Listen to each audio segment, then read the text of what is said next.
Croeso cynnes i chi i bodlediad Eryri a heddiw 'ma da ni a fod yn trafod effaith cyfryngau cymdeithasol ar dwristiaeth yn Eryri, gan sôn am yr heriau ond hefyd y cyfleoedd sy'n dod law yn llaw efo hynny. So mae gen ni westeion arbennig efo ni heddiw, sef Catrin Ellis sydd yn olygu'r cynnwys efo Croeso Cymru a Sian Powell sydd yn gyfarwyddwr a chyd-sefydlydd cwmni Alaf. Felly diolch yn fawr iawn i chi am ymuno efo fi heddiw. Na i'n syth i fi'r cwestiynau, ac er mwyn rhoi bach o gyd-destun i'r gwrandawyr, na gychwyn efo chdi, Catrin. Wrth gwrs, ti'n gweithio ar y rheng mlaen efo cynnwys digidol yn denu pobl ar draws y byd i Gymru. Fysach chdi'n gallu esbonio bach mwy am dy rôl a sut mae diwrnod mewn bywyd yn edrych i chdi? Ia, dim problem. Catrin Ellis dwi yn golygydd cynnwys ar gyfer Croeso Cymru a Visit Wales, sydd yn golygu mod i'n gyfrifol am y platfformau sydd yn ymwneud efo twristiaeth yn benodol. Mae hynny trwy'n gwefan ni, Visit Wales, a trwy cyfryngau cymdeithasol, lle fyddai'n gyfrifol am heini. Mae gennym ni wahanol platfform, mae gennym ni Instagram, Facebook, TikTok yn un mawr i ni hefyd. A mi ydyn ni yn cyfathrebu efo cynulleidfaoedd a mae gennym ni tua 1.8 miliwn o ddilynwyr ar draws yn sianelau i gyd sydd yn dilyn cynnwys Croeso Cymru a Visit Wales. So Visit Wales ydy'r ochr sy'n trio cael ymwelwyr i fewn o Loegr ac yn rhyngwladol i mewn, a Croeso Cymru ydy o'r ochr y Gymraeg. Y job yn amrywio yn go eang, dweud y gwir, o ddiwrnod i ddiwrnod. Felly, ar un rhai dyddiad, dwi wrth y ddesg yn checio ac mae Croeso Cymru yn rhan o'r Llywodraeth Cymru, felly mi ydyn ni wrth gwrs, mae gennym ni yn galwedigaethau gweinidogol ac briffio ac ati i wneud, ond wedyn da ni hefyd mewn sefyllfa ffodus iawn o fod yn gallu bod yn mynd allan ac yn casglu cynnwys, felly os di'r tywydd yn braf, mae'n gyfle gret i gyfnod allan, mae gennym ni dîm sydd ar hyd y lled y wlad hefyd, felly fydden ni'n gallu cael yn amlwg fel yn rôl ni di marchnata Cymru i gyd, felly mae gennym ni rhai yn y gogledd, rhai yn y gorllewin, rhai yn y de, a da ni gyd yn mynd allan ac yn casglu cynnwys. Da ni yn amlwg yn gorfod trio cadw yn bys ar y puls o ran beth yw'r trend ac allu, felly mae yna lot o ymchwil yn cael ei wneud, checio materion cyfoes, yr newyddion, a gweld ydy beth sy'n mynd ymlaen i wneud yn siŵr bod y cynnwys gyda ni wedi amserlennu yn addas. Enghraifft, weithiau mae yna bethau'n digwydd yn y newyddion sy'n golygu bod angen newid yn cynnwys ni, mewn ola, dyda bod gyda ni gynnwys am fynd allan i gerdded ar fynyddoedd wedi cael ei amserlennu, ond wedyn da ni'n checio y newyddion a gweld bod yna ryw ddamwain di bod neu bod yna ryw achos di bod, felly mae'n amlwg da ni'n gorfod addasu, edrych lot ar fonitro a insights a gweld be sydd yn trendio, be mae pobl yn chwilio amdano fo, gweithio lot ar ddiweddaru yn gwefan a gwneud yn siŵr bod pobl yn ffeindio'n cynnwys ni. A wedyn hefyd, wrth gwrs, mae yna lot o bethau fel AI a ballu sydd yn cael effaith ar ein cynnwys ni, effaith ar ein gwefan ni, felly da ni'n gofod, mae yna rhai dyddiau lle da ni'n gwneud cyrsiau hyfforddi a dod i ddysgu a dall mwy. Felly bach bob dim, dweud y gwir, da ni'n lwcus mewn sefyllfa o fod mewn swyddi lle da ni'n gorfod bod wrth y ddesg weithiau, ond hefyd efo'r cyfleoedd i fynd allan i ffilmio os ydy hynny'n bosib. A Sian, i chdi wan, mae Aled wedi bod yn gweithio yn agos efo Croeso Eryri, Croeso Cymru, FAW, Llechi Cymru ac yn y blaen, ar lot o ymgyrchoedd digidol. Alli sôn chydig am waith Alaw a sut ydych chi'n defnyddio cyfryngau cymdeithasol yn eich ymgyrchoedd chi? Ia, diolch. Fel nes i ddweud, dwi'n gyd sylfaenydd ac yn gyfarwyddwr ar cwmni creadigol Alaw. Da ni'n gwneud waith marchnata, cyfathrebu, trefnu a rheoli digwyddiadau yn bennaf. Mae'n pwyslais ni ar gynnig gwasanaeth Cymraeg a Chymreig i'n clientiaid ni. A da ni'n gweithio yn bennaf gyda sectorau twristiaeth, diwylliant a'r sector gyhoeddus. Da ni'n gweithio'n hir dymor gyda rhai clientiaid, fatha Catrin yn dweud efo Croeso Cymru. Dwi'n meddwl bod ni wedi gweithio ers 5 mlynedd ar Instagram a Facebook Croeso Cymru, yn fwy diweddar efo TikTok Visit Wales, ac yn comisiynu a datblygu syniadau erthyglau ar gyfer y wefan. ac hefyd efo Llechi Cymru, da ni'n gweithio'n hir dymor efo Llechi Cymru yn rhannu negeseuon ac yn rhannu negeseuon diogelwch. Ar adegau eraill, da ni'n gweithio ar ymgyrchoedd penodol, enghraifft efo Eryri Mynyddoedd Môr, Llynedd ac Eto Leni, oedden ni'n gweithio ar ymgyrch lleol i ni, i hyrwyddo diwylliant treftadaeth ar iaith er bydd trigolion cymunedau, busnesau a'r ymgylchedd. Ia, felly, ia, weithio'n hir dymor gyda clientiaid, ond wedyn hefyd yn gweithio ar ymgyrchoedd er mwyn ar dargedau penodol o, er enghraifft efo lleol i ni, oedd yna dargedau ynglyn â faint o ymweliadau ychwanegol oedden nhw'n geisio cael i'r ardal, a faint o wariant ychwanegol oedden nhw eisiau cael i'r ardal. So, gafon ni bron i 10,000 o ymweliadau ychwanegol i ardal Eryri yn ystod cyfnod yr ymgyrch, a dros 2 filiwn o wariant ychwanegol i'r ardal yn ystod cyfnod yna hefyd. Bryl, allwn ni sôn chydig am yr ymgyrch lleol i ni, achos ni gweld llwyth o gynnwys ar socials, efo, da chi bod yn gweithio efo pobl lleol hefyd i hyrwyddo caffis ac yn y blaen. Sut mae'r ymgyrch yna, sut gafodd o'i dderbyn i'r cyhoedd a falle, a pa fath o gynnwys ydych chi'n neud? Dwi'n gweithio, gafodd ei dderbyn y dda. Nathon ni, mae'r gwaith yna, da ni wedi wirioneddol mwynhau gweithio ar ymgyrch yna. Oedd yr gwaith ar yr ymgyrch ac efo llechi fyd, da ni'n cadw at brif egwyddorion cynllun economi ymweld cynaladwy Gwynedd ac Eryri, sef dathlu a parchu a gwarchod yn cymunedau iaith diwylliant treftadaeth, cynnal a pharchu ein hymgylchedd a sicrhau bod cymunedau Gwynedd ac Eryri'n cael mwy o fantais nac anfantais. Felly maen nhw'n egwyddorion, da ni'n wirioneddol yn gredu ynddyn nhw.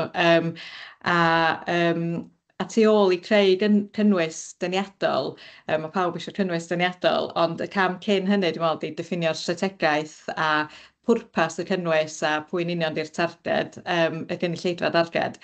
Felly, a sicrhau hefyd bod posib mesur yr effaith yna. Felly, dyna oedd cychwyn yr ymgyrch yna. A wedyn, ein bwriad ni ar y prosiect oedd i gynyddu gwariant twristiaid tradd yn wen yr ardal, ond er bydd yr economi leol, felly fel oedd ti'n sôn, oedden ni'n hyrwyddo busnesau a chynnyrch lleol gyda erthygl a fideo'n tynnu sylw at yr holl busnesau lleol sydd yn yr ardal, a wedyn annog pobl i weld mwy, felly wasgaru twristiaeth a creu llai o straen ar lefydd prysur. Oedd gynnon ni erthygl tu hwnt i'r seithlyfr oedd yn ceisio annog pobl i lefydd oedd falle llai enwog neu llai poblogaidd, sydd dal efo cymaint i gynnig, a wedyn hyrwyddo Cymru fel gwlad i ymweld â hi drwy gydol y flwyddyn, a da ni newydd gyhoeddi erthygl arall ar wefan Eryri Mynyddoedd y Môr, hwyl hydrefol. Felly, os da chi'n chwilio am syniadau, bethau i wneud yn ystod yr hydref dros trwy Eryri, ymwch i sbio ar yr erthygl yna. Felly, felly dyna oedd bwriad yr ymgyrch yna oedd i geisio wneud yr tri peth yna a taro'r targedau mesuriadol yna o'n i'n sôn am gynt. Sian, ti newydd sôn chydig am am y llefydd, falle, da ni gyd yn gweld llefydd wel, Eryri ac ar draws Cymru mynd yn viral. So, Catrin, cwestiwn eitha mawr i chdi wan. Sut ti'n ffeindio y balans rhwng hyrwyddo llefydd hardd yn Eryri ar draws Cymru, a sy'n hefyd yn gofalu dydy'r llefydd ma ddim yn cael gorddefnydd mewn ffordd? Ie, fel da ni union fath a Sian, ac dwi'n siŵr lot o bobl sy'n gweithio yn y maes twristiaeth o ran awdurdodau lleol ac ati a parciau cenedlaethol. Mae nod ni ydy cael twristiaeth i Gymru, ond lles Cymru hefyd, y bobl ar wlad llys. Felly un o'n prif amcanion ni'n prif strategaeth ni sydd yn bileri, sydd yn holl bwysig i bob dim da ni'n neud ydy yr elfen tymhorol lledaenu'r manteision a'r gwariant, seasonality, spread, spend. So tymhorol, gwneud yn siŵr bod ni'n hyrwyddo ac yn canolbwyntio ar dim ar yr 6 wythnos gwyliau'r ha, lle mae'n dueddol o fod yn brysur, neu'n sicr yn bod yn ofalus ar be da ni yn ganolbwyntio arnyn nhw yn ystod y 6 wythnos yna, achos ar yr un ystyr, lle pobl dweud, o, mae'n rhy llawr fan yr ha, ond y gwir amdani ydy, mae'n rhywfaint o atyniadau sy'n deutha ni nad ydyn nhw ddim yn rhy llawn. Felly dros yr prif dymor, da ni'n dueddol o ganolbwyntio fwy ar hyrwyddo atyniadau teuluol ac ati. A wedyn yr spread, so'r lledaenu'r fanteision wedyn dros y wlad i gyd, felly trio annog pobl i fynd o'r llefydd, yr llefydd sydd yn gallu bod yn orbrysur a mynd i lefydd gwahanol. Mae yn gallu bod yn eitha anodd, achos ar yr un ystyr, allwch chi ddeud wrth bobl, reit, da ni ddim yn mynd i'n hyrwyddo'r Wyddfa, felly da ni'n mynd i annog bobl i fynd fyny mynydd gwahanol, ond dyd y gwir, ella bod chi angen lot mwy o brofiad, achos mae'r Wyddfa yn saff, mae yna lwybra, mae yna gyfleustera, mae yna barcio, felly da chi'n gorfod bod yn gyfrifol yn beth da chi'n annog bobl, da chi'n methu jyst dweud wrth bobl, peidiwch yn mynd fyny'r Wyddfa, cerwch fyny Crib Nantlle, achos ella bod o ddim yn mynd i fod mor user-friendly os lici di, anfon pobl i lefydd eraill, achos os dyn nhw ddim di arfer efo mynd i fyny mynyddoedd, yna mae yna fantais i fynd i lefydd presurach efo mwy o gyfleusterau. Felly ar y cyfan, da ni yn gorfod bod yn ofalus ac yn strategol iawn yn beth da ni'n ddewis i hyrwyddo, achos di o ddim mor hawdd a deud peidiwch yn mynd fyny'r Wyddfa, cerwch fyny'r Lliwedd, achos dydy o ddim, da ni ddim eisiau creu mwy o broblemau trwy annog bobl i fynd i lefydd, nad ydyn nhw'n gallu neu'n addas iddyn nhw i'w mynd iddyn nhw lle. Ond hefyd, wedyn, so mae gennym ni'r seasonality spread ar spend, wedyn, so lledaenu'r gwariant hefyd, fel bod yr un ardaloedd ddim yn cael yr arian i gyd, a dim just hynny, annog pobl fel udodd Sian yn eu hymgyrch nhw. Bod ni yn annog pobl i gefnogi busnesau. Mae gennych chi lot o, dych chi'n gweld yng Nghymru, mae pobl yn dod o dros y ffin yn eu carafans, maen nhw'n stopio o'r archfarchnad fawr ar ei ffordd, stocio'r carafans, mynd i'r gwersylla neu hyd yn oed gwaith weithiau, dim hyd yn oed mynd i wersyll, lle jyst aros mewn llefydd lle nad ydyn nhw'n llefydd swyddogol. Felly does na ddim byd i'r economi o'r twristiaid yna, maen nhw jyst yn cymryd gan yr economi, ond ddim yn rhoi dim byd yn ôl. Felly da ni yn canolbwyntio yn hymgyrchoedd ar drio annog pobl i ddod tu allan i'r tu hwnt i'r prif dymor, mae'n prif ymgyrchoedd marchnata ni, enghraifft, yn digwydd yn yr Hydref ac yn y Gaeaf ac yn Gwanwyn. Dyda ni byth anamal iawn y gwelwch chi hysbysebu mawr Croeso Cymru dros prif dymor yr ha, os nad ydy o'n hysbysebu sydd yn hyrwyddo negeseuon cyfrifol. A mae hynna'n ffordd arall da ni'n trio taclo'r, dim jyst yr gor-dwristiaeth, ond ymddygiad pobl tra maen nhw yma hefyd, fel mae'n mynd tu hwnt i dim ond gor-dwristiaeth a bod ni'n mynd yn rhy brysur, mi ydyn ni hefyd yn hyrwyddo. Mae gennym ni ymgyrch nath dweud y gwir gychwyn adag Covid, ond sydd wedi tyfu ac wedi parhau achos oedd y negeseuon bod yna rai ar y pryd yn ymwneud efo Covid, oedd yr prif ethos yr ymgyrch yn berthnasol iawn, sef addo gwneud addewid i Gymru.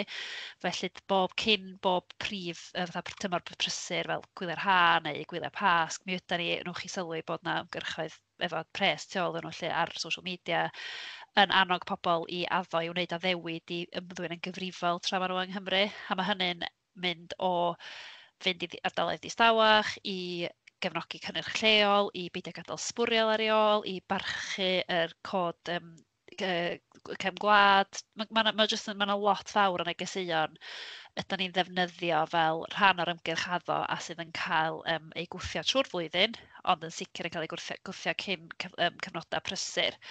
Mae'n rhywbeth da ni wastad yn drio ddeud y gwir, da ni wastad yn ei trwy'r flwyddyn, da ni'n trio annog pobl i fynd i lefydd llai prysur. Da ni'n osgoi yn llwyr hyrwyddo'r rhai llefydd dros yr ha, yr Wyddfa, so ni byth yn, os nad ydyn ni'n cydweithio efo'r parc mwyn trio annog pobl i ddefnyddio'r bws Sherpa neu bod yna estyn neu bod yna bwrpas ehangach i'r cynnwys, fysa ni byth yn rhoi llun o olygfa o'r Wyddfa yn ganol mis Awst yn deud ylwch anhygoel di hyn, fysa hynna byth yn digwydd, fysa ni wastad yn rhoi neges diogelwch i wneud efo unrhyw lun o bobl yn gweithio neu bobl yn ymddwyn yn ddiogel ac ati. Wel, a Catrin, ti newydd sôn chydig am yr elfen ddiogelwch, a Sian, nes ti sôn bod Alaw yn gweithio ar ymgyrch efo Llechi Cymru. So chdi'n gallu jyst crybwyll mwy am yr ymgyrch yna? Iawn, oedden ni'n gweithio efo Llechi Cymru beth bynnag, ond nathon ni sgwennu adroddiad iddyn nhw yn a siarad efo lot o tirfeddianwyr ar draws y safle ynglyn â diogelwch a negeseuon diogelwch. Felly, yn amlwg mae'n dirwedd diddorol, ond wrth i natur mae'n gallu bod yn anhysbell beryglus ac yn heriol. Felly, yn ochr a trio sicrhau bod pobl yn gallu mwynhau'r treftadaeth y tirwedd. Da ni eisiau gwneud siŵr bod pobl yn gallu gwneud hynny'n yn ddiogel ac yn parchu'r dreftardaeth a'r tirwedd hefyd. Felly, da ni'n rhannu gwybodaeth, hynny yw sicrhau bod pobl yn paratoi yn briodol, bod gen nhw'r sgiliau'r offer a'r wybodaeth maen nhw angen, a bod ni'n gwneud hynny mewn tôn cadarnhaol, a bod ni'n rhannu cyfleoedd sy'n yna i ymweld ar ardal yn ddiogel, hynny yw cadw at y llwybrau, ac fel Catrin yn dweud, yn sicrhau bod unrhyw beth da ni yn rannu ar Llechi Cymru, nag ysyn da ni yn rannu ar Llechi Cymru, unrhyw farchnata da ni'n gwneud o'r ardal, bod unrhyw lyniau da ni'n rannu wedi cael eu tynnu o lwybrau cyhoeddus, a bod nhw ddim o'n llefydd peryglus ac yn annog pobl i fynd i ardaloedd peryglus, neu i trespasu ar dir preifat hefyd, achos mae ardaloedd yn amlwg sydd hefyd yn dir preifat o fewn y safle. Os gai mewn i ychwanegu at be mae Sian yn dweud yn fan'na, mewn ffordd, mae Croeso Cymru yn dueddol yn gallu cael y bai o'ch bai chi, dio, bod pethau ymddygiad a bod pobl yn mynd i fyma, ond fysa fo'n gret os fysa marchnata ni'n cael gymaint o hynny o effaith, ond mae rhaid derbyn bod o'n gyfuniad o lot o bethau gwahanol. Yr unig beth allwn ni wneud i reoli ydy gwneud yn siŵr bod beth da ni'n ddangos yn gyfrifol, fel ddudodd Sian. Felly, newch chi byth weld cynnwys Croeso Cymru o rywun allan yn padlfyrddio neu neu yn mynd i nofio gwyllt. Newch chi sylwi bod yn cynnwys ni wastad bod gan pobl siaced achub yn mynd i wneud, a bod nhw'n gwisgo hetia llachar. Dio ddim o reidrwydd yn adlewyrchu ymddygiad go iawn, achos i fod yn onest, ychydig iawn o bobl mae'n siŵr sydd yn gwisgo siaced achub i fynd i padlfyrddio, dydy o ddim yn rhywbeth sy'n digwydd. Ond da ni angen dangos be ydy best practice, os ydych chi, be ddylia fod mae pobl yn gwneud. Hyd yn oed nad ydy o o reidrwydd yn adlewyrchu reality, yn amlwg, weithiau mae o, weithiau ddim, ond fyswn ni, enghraifft, nofio gwyllt, da ni'n dangos criwiau mynd efo'i gilydd, da ni'n dangos bod pobl yn gennym nhw gaid, neu hyd yn oed yn mynd fyny mynyddoedd, mwyn dangos ymarfer da, ac trio annog wedyn trwy hynny, mwyn annog creu eraill pobl eraill, achos fel dwi'n dweud, fyw i ni ddangos pobl yn mynd allan ac yn bod yn anghyfrifol, achos wedyn da ni'n cyfrannu at y broblem. A mi gan ni bartneriaeth efo Adventure Smart UK, so cyn bob un ymgyrch marchnata, os oes o ffilmio ar lefel faw uchel yn digwydd, yna maen nhw'n dod mewn i'r siwt, maen nhw'n sbio ac yn gwneud yn siŵr bod bob dim da ni'n gwneud, bod y safona cyfredol, bod yr offer o'r safon diogel cyfredol, felly un o'r ffyrdd yr unig beth allwn ni wneud, fysa fo'n neis os yna ni'n gallu dylanwadu ar bawb ac yn gwneud yn siŵr bob tro mae pawb yn gweld llun bod nhw'n gwrando ar y negeseuon ni. Dio ddim yn mynd i ddigwydd, ond un peth allwn ni sicrhau yn bod ni'n gwneud ydy bod ni'n dangos ymarfer da yn cynnwys ni'n hunan. Ydych chi wedi bod yn cydweithio efo dylanwadwyr, achos yn y parc ni'n teimlo fel falle mae yna fideo yn mynd yn viral sydd ddim yn cynnwys negeseuon mwy o gyfrifol o ran y lleoliad yna. Sut ydych chi'n mynd ati i gydweithio efo dylanwadwyr?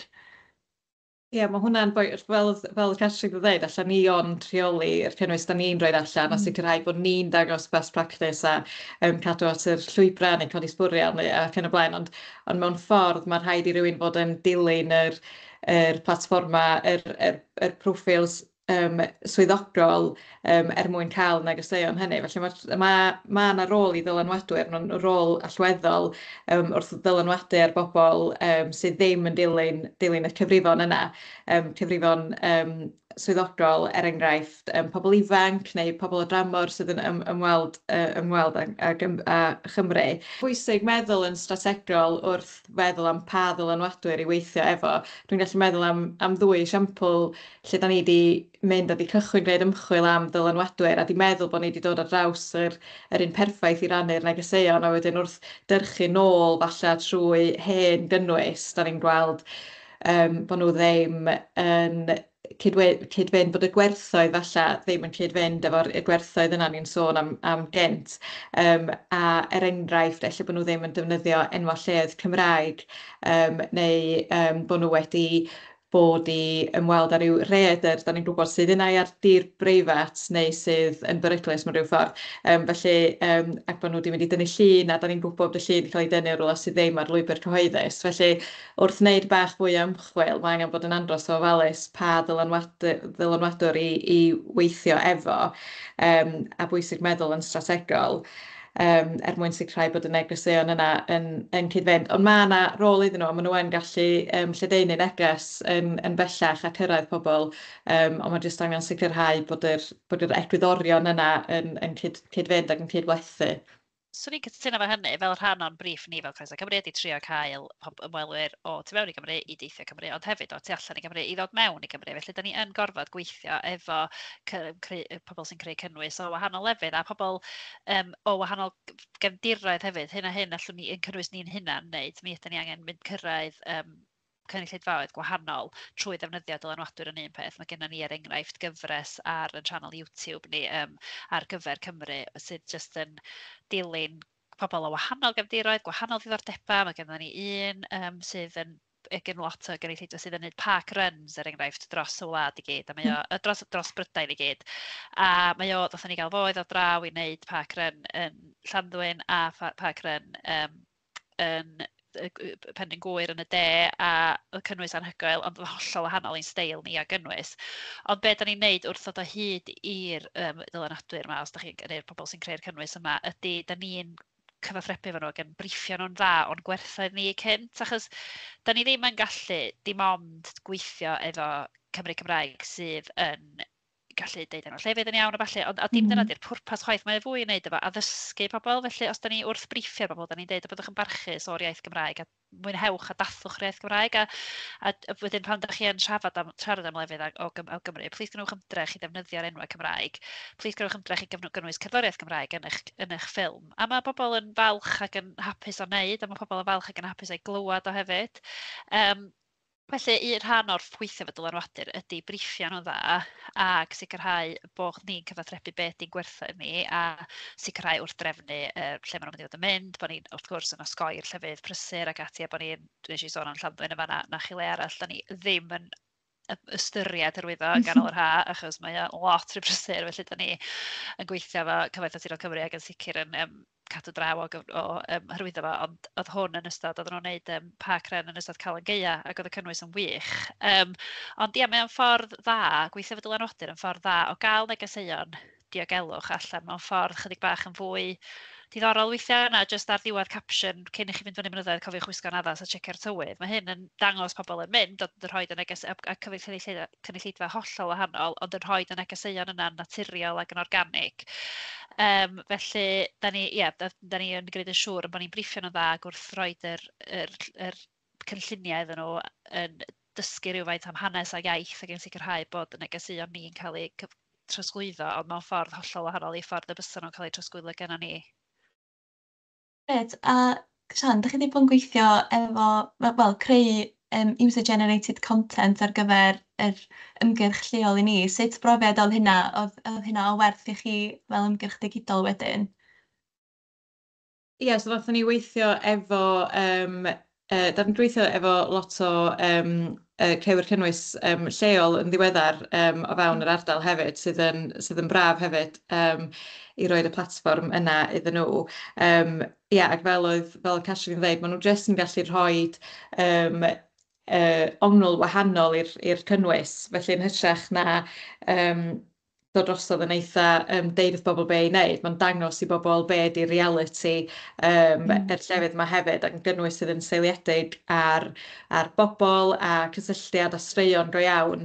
A maen nhw fwy tebygol o gael effaith hir dymor, dwi'n meddwl, os ydych chi'n gweld pobl go iawn yn gwneud mynd i'r atyniadau ac yn gwneud y gweithgareddau yn hytrach na rhywbeth sydd yn rhy polished hefyd. Mae'r cynnwys yma sydd wedi cael ei wneud o ffôn o brofiad rhywun rhywbeth mae rhywun gallu ddychmygu nhw eu hunan yn ei wneud yn cael fwy o effaith yn aml ac yn mynd yn bellach na rhywbeth sydd yn rhy polished wedi cael ei wneud efo drôn a wneud i edrych yn rhy fath o bod o ddim yn wir bron. Felly, mae wastad yn brofiad positif ac yn ychwanegu lot i'r ymgyrchoedd pan ni'n gallu cydweithio efo pobl go iawn. So mae cwestiwn nesaf i'r ddwy o'ch chi rili. So, sut ydych chi'n mynd ati i gynllunio ymgyrch, a os na busnes leol falle yn yr eri sy'n gwrando ar y podlediad yma, sut mae'n gwneud ymgyrch llwyddiannus? O'n rhan ni, mae yna wahanol bethau ystyriaethau. Mae gennych chi wahanol lefel o ymgyrch hefyd. Mae gennym ni ymgyrch farchnata genedlaethol sy'n cael ei digwydd bob blwyddyn. A ar y funud, mae gennym ni ymgyrch yn rhedeg ar y funud ar enw Hwyl. Y syniad ydy bod chdi bod hwyl yn rhywbeth cwbl unigryw i Gymru, bod oes ddim cyfieithiad i'r gair, ac os ddim cyfieithiad i'r teimlad ti'n gael o fod yn yr awyr agored yng Nghymru yn cael hwyl. Felly mae gennych chi ymgyrch ar ddechrau, neu yn rhedeg trwy'r flwyddyn sydd yn mae lot o fusnesau a rhai sydd yn ymwneud efo Croeso Cymru yn rhan o'r ymgyrch. Da ni'n rhoi cyfleoedd iddyn nhw fod yn rhan. Mae gennym ni gyfle i fod ar y gwefan yn dangos sut mae'r busnes, sut ydych chi'n gallu cael hwyl efo'r busnes. Felly, swn i'n deud o ran busnesau yn Eryri, so bendant yn werth cysylltu efo ni ac fod yn rhan o'n cylchlythyrau ni ac yn derbyn pethau ac yn dod i'n seminarau ni. Da ni'n cynnal llwyth o seminarau yn trwy'r blwyddyn yn dangos ac yn cyfathrebu ac yn rhoi adnoddau i bobl gael defnyddio ar gyfer bod yn rhan o'n ymgyrchoedd ni. O ran bod yn rhan o'n ymgyrchoedd ni ar lefel chydig bach yn llai o ran os ydy'r busnes eisiau bod ar cyfryngau cymdeithasol neu eisiau ni fynd yna i ffilmio. Mae gennyn ni restr craidd os liciwch chi o bethau sy'n rhaid bod, fel os ydyn nhw'n westyn yn lety, maen nhw'n gorfod bod wedi cael ei graddio gan Croeso Cymru, os ddim cost i gael eich graddio, ond mi ydych chi'n gorfod mynd trwy'r broses. Os ydy o'n busnes sydd yn cynnig gweithgaredda awyr agored, mwyn sicrhau yn bod ni'n dangos ymddygiad cyfrifol ac yn bod ni'n cydweithio efo cwmnïau sydd wedi gymryd a checks a gwirio i prosesau ac yn gwneud yn siŵr bod nhw'n gwneud pob dim yn ddiogel, yna mae rhaid iddyn nhw fod wedi cael ei acreditio gyda ni, felly mond y cwmnïau yna fyddwn ni'n dangos ar ein sianelau ni, a mae hynny eto mynd yn ôl i'r ffaith bod ni'n trio dangos practice what you preach, os licio di, bod ni'n trio dangos beth ydy ymddygiad cyfrifol, felly da ni mond yn gweithio efo cwmnïau sy'n da ni'n gwybod sydd yn dangos ymddygiad cyfrifol. Achos mae'n siŵr bod yna lot o fusnesau allan yna sydd yn sicr yn ymddwyn yn gyfrifol a sgan polisiau ac ati yn ei lle, ond heb bod nhw'n rhan o'n cynllun ni, da ni ddim i wybod hynny. Achos mae gennych chi hefyd, mae'n siŵr lot o rai sydd ddim yn gwneud hynny. A wedyn fyw i ni fel Visit Wales a Croeso Cymru fod yn gweithio efo rhywun yn awyr agored sydd ddim yn ymddwyn yn gyfrifol. Felly mae hynny'n ffordd arall, a wedyn efo atyniadau, mae rhaid iddyn nhw fynd trwy gynllun bacwas gafon ni hefyd. Felly o ran gweithio gyda gwahanol fusnesau yna, mae gennym ni fatha restr craidd o bethau da ni yn edrych arnyn nhw, a wedyn mae gennym ni, da ni'n gweithio ar ddod i fyny efo fatha cysyniad yr ymgyrch a sut beth sy'n diweithio a edrych ar y cynulleidfaoedd gwahanol ac ati. Felly mae hwnnw ar lefel ymgyrch, ond os ti'n sôn am lefel fwy cynnwys, dydd i ddydd, fwy lleol, yna, yn gyffredinol, fel Pileri yn brand ni, dwi'n mynd i ddeud bod bob un dim da ni'n neud o ran cynnwys yn gwneud y 5 peth yma, ond ar y cyfan, wrth i ni greu cynnwys, y nod ni ydy codi'r safon, gwneud pethau da, dangos ymddygiad da, cwestiynu rhyw ystradebau sgyn bobl o Gymru, trio dangos Cymru fel lle dynamic, cyfoes, hwyl, bywiog, a dim rhyw gefn gwlad distaw neb yno, llwm, niwlog, fel, mae pobl yn licio'r elfen o fynd i rwla tawel, ond mae yna hefyd lot o fywyd ac egni yng Nghymru, a bod yn gwbl Gymreig, a dyna, mae 90% o ymwelwyr i Gymru yn dod o Brydain, a mae'r rhan fwyaf helaeth o hyn i dod o Loegr. Felly, da ni'n gorfod trio gwahaniaethu'n hynna oddi wrth yr Alban, oddi wrth ardaloedd eraill o Loegr, oddi wrth Gogledd Iwerddon, da ni'n trio dangos sut bod ni'n Cymru, a pam dewis Cymru dim y gwledydd eraill. Ac un ffordd i wneud hynny ydy just gwthio'r ymdeimlad o le, beth sy'n gwneud Cymru'n unigryw, yr iaith Gymraeg yn un peth, cynnyrch Cymraeg, a wedyn trio cael pobl i mewn ato ni. So hynna di'r fatha pileri y brand. So wrth wneud, dwi'n dweud, bod bob un llun da ni'n rhoi yn ticio bob un o'r bocsys yna, ond wrth i ni feddwl am gynnwys ac wrth i ni feddwl gynllunio am yr flwyddyn sydd i ddod neu am y tymor sydd i ddod, dyna di'r pethau da ni'n ystyried, ydy pethau da ni'n neud yn codi'r safon, ydyn nhw'n rhoi ymdeimlad unigryw o Gymru. Peth teip yna o bethau sy'n mynd trwy'n pethau bach sydd angen i wneud, a mae jyst yn eich chydig bach yn wahanol oedd wrth gynnwys generic o unrhyw wlad arall, really. So os ydych chi'n gallu rhoi ymdeimlad o le a dangos pethau Cymreig yna, mae'n rhaid i chi chydig bach o wahanol. Felly, swn i'n dweud mae heina ydy'r pethau da ni'n ystyried wrth fynd ati i gynllunio cynnwys. A be amdan chi'n Alaw, Sian? Be sy'n ni'n dweud ydy, ti'n gorfod cychwyn efo pam a be di'r gynulleidfa. Felly be yn union da chi eisiau gael allan o'r ymgyrch, pwy yn union da chi'n drio targedu, achos mae hwnna yn wedyn yn mynd i effeithio ar pa gynnwys ti'n ei greu. A wedyn mae yna bethau syml hefyd o ran cydweithio efo busnesau arall, os wyt ti'n siop goffi ar y stryd fawr, oes yna busnesau eraill ar y stryd fysa yn fodlon cydweithio efo chi, ydyn nhw efo fwy o dilynwyr na chi, neu dilynwyr gwahanol, allwch chi wneud fel clab a rhywbeth a sicrhau bod chi'n rhannu yr cynulleidfa fel yna. Oes yna bobl sy'n dod i'ch siop goffi chi sydd efo dipyn o dilyniant yn lleol neu tu hwnt, allwch chi i defnyddio nhw hefyd gofyn iddyn nhw rannu cynnwys, neu jyst gofyn i bobl rannu cynnwys fel maen nhw yn dod fewn dod fewn i'ch busnes chi hefyd. Felly, edrychwch ar beth ganddo chi yn barod ynde, a defnyddio heina gymaint ydych chi'n gallu, a partneriaethu. Mae'n lot allwch chi wneud y fanna yn eitha rhesymol cyn i chi wedyn mynd ymlaen i feddwl am wario ar ymgyrch.